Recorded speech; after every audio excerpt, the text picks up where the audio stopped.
தாயமங்கல முரதிலே மாறி கம்மகரையின் மத்தியிலே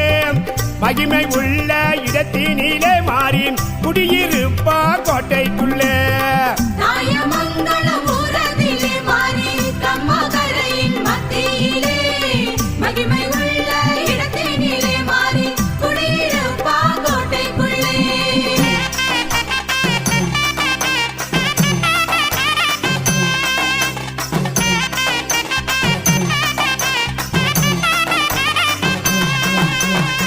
மணிய சட்டி குறைக்கையிலே குழந்தை சத்தமும் கேட்கையிலே மணிய சட்டி குறைக்கையிலே குழந்தை சத்தமும் கேட்கையிலே